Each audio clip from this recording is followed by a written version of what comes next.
రైతు బంధు కింద ఇచ్చే పంట పెట్టుబడి సాయం కోసం రైతన్నలు ఎదురు చూస్తున్నారు.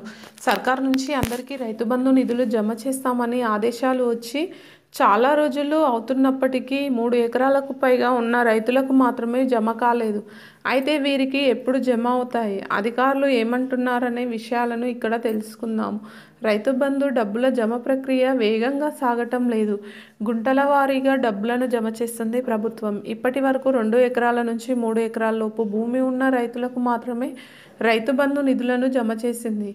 5 ఎకరాల లోపు రైతులకు మాత్రమే రైతు బంధు నిధులను జమ చేస్తామని అధికారులు ఇటీవల ప్రకటించినా అది ఈ సీజన్కు కాదని స్పష్టం చేశారు. ఈసారి ప్రతి రైతుకు నిధులు జమ చేస్తామని, ఫిబ్రవరి 29వ తేదీలోపు అందరికీ డబ్బులు జమ అవుతాయని చెప్తూ వస్తున్నారు. కానీ 3 ఎకరాల కంటే ఎక్కువ విస్తీర్ణం గల రైతులు మాత్రం డబ్బులు జమ అయ్యాయా లేదా అని తెలుసుకునేందుకు బ్యాంకుల చుట్టూ ప్రదక్షిణలు చేస్తున్నారు. కేవలం 2 నుంచి 3 ఎకరాల మధ్య ఉన్నవారికి మాత్రమే సందేశాలు రాగా 3 ఎకరాలకు పైగా ఉన్నవారికి మాత్రం డబ్బులు జమ కానట్టు తెలిసింది.